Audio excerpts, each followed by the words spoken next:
Aleshores, si no és cert que Hamas és la responsable del trencament de la treva o de l'alto del foc, quines creu que és la raó que hi ha darrere dels atacs d'Israel des del 26 de desembre? La neteja ètnica.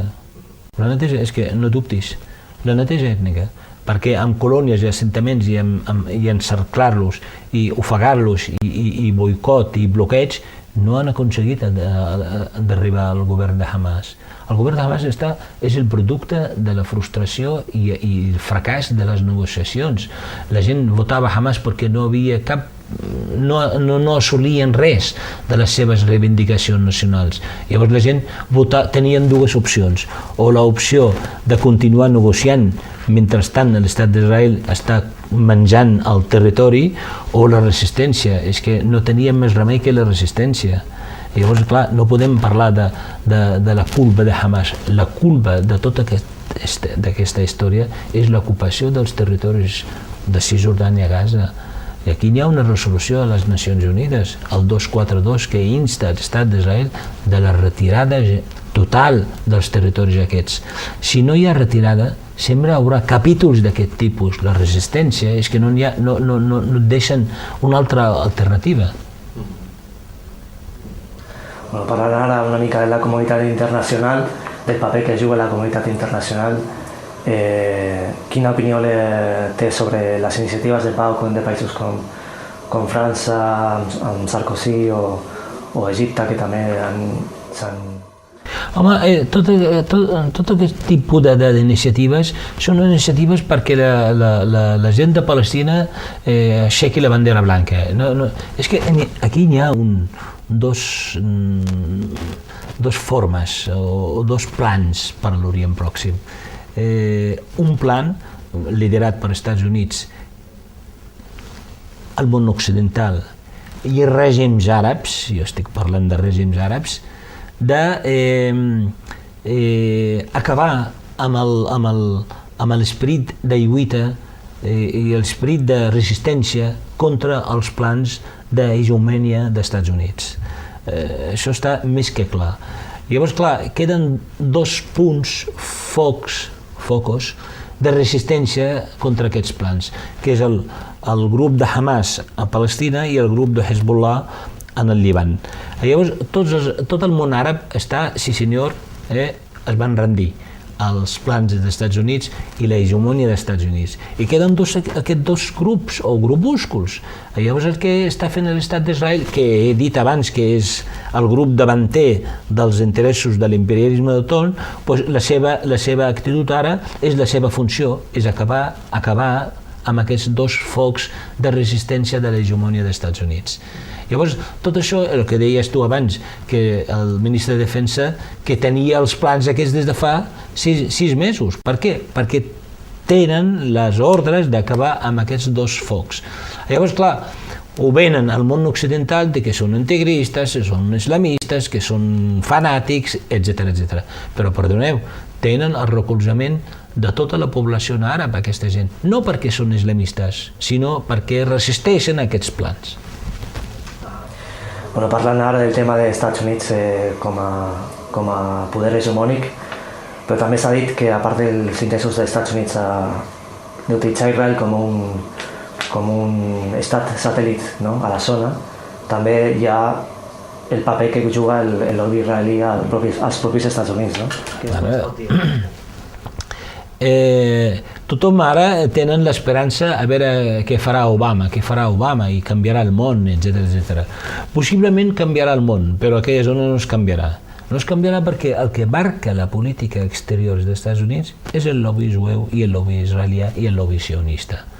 O sigui, possiblement Obama millorarà el sistema sanitari als Estats Units, o reformes socials als Estats Units, o contemplarà unes converses amb el règim de Cuba o amb l'Iran, o el que vulguis, amb Corea.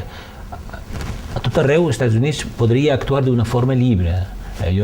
Som lliures, parlarem amb Cuba, però el conflicte aquest en si, el conflicte de l'Orient Pròxim, Israel i la seva ocupació de Palestina, aquí Obama no podrà fer res. No podrà fer res perquè la política exterior dels Estats Units envers d'aquella zona la marca el lobby jueu. la marca el lobby jueu, i d'aquí no es pot bellugar, ni ell ni ningú. De fet, Obama ha rebut el suport del lobby jueu perquè s'ha mullat, no? Perquè s'ha decantat abans de... Quan començava la campanya electoral, tothom tenia por de que aquest tio que tenia amistat amb grups radicals d'aquella època dels anys 60, 70, i el tio de seguida, abans ja començant amb la campanya electoral, deia Jerusalem és indivisible i és la capital de l'Estat. Ja està, ja tens el recolzament del lobby jueu. El lobby jueu fa allò, recolzem aquest i recolzem a l'altre, perquè els dos funcionaran, treballaran a favor nostre. I a més, des del primer dia va anomenar el cap del gabinet un soldat israelià, un reservista, que fa 2 anys estava a la frontera del sud del Líban fotent bombes. Aquest és com aquí, president del govern, diguéssim, no? Sí, amb amistats com aquestes, llavors... Bueno, vostè ha criticat molt en els articles que jo he pogut llegir a internet i l'ús pervers del llenguatge que utilitzen els mitjans de comunicació quan parlen de Palestina. Es podria fer 5 cèntims d'això? Encara li han parlat una mica. És senzill, o sigui, quan els palestins estan ofegats, ocupats des de fa 40 anys, resisteixen, això és terrorisme. Quan l'estat d'Israel bombardeja, això és una incursió o represàlia. O sigui, sempre nosaltres els atacants. L'estat d'Israel defensa, saps, els seus ciutadans. Nosaltres ataquem els seus ciutadans. O sigui, amb els petardos que tenen la resistència palestina, ataquen l'estat d'Israel. I l'estat d'Israel, que avassalla la zona amb bombes de fòsforo, tal com es veuen a les pantalles, això és una defensa, m'entens? O sigui, el poble ocupat és terrorista i la potència que ocupa des de fa 40 anys es defensa, té el dret a la defensa.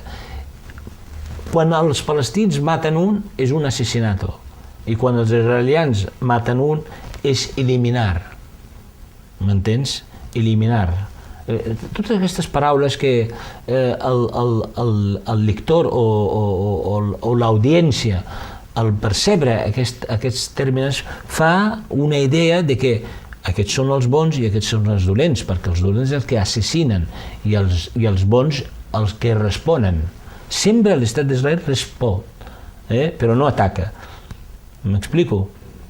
L'estat d'Israel sempre es defensa i és la potència ocupant. Com pot ser que una potència ocupant defensa? No defensa. Ella és una potència militarment 20.000 vegades més forta que els palestins. A més es veu a les pantalles de la tele. Tot això suposo que s'ha agreujat des que va començar oficialment la guerra contra el terror de George Bush, no? Bueno, és exactament igual, i s'han apuntat al carro de la victòria, saps allò que diu, nosaltres també som igual, estem lluitant contra terroristes. Terroristes no, tu estàs ocupant un territori i la gent resisteix a aquesta ocupació. A propòsit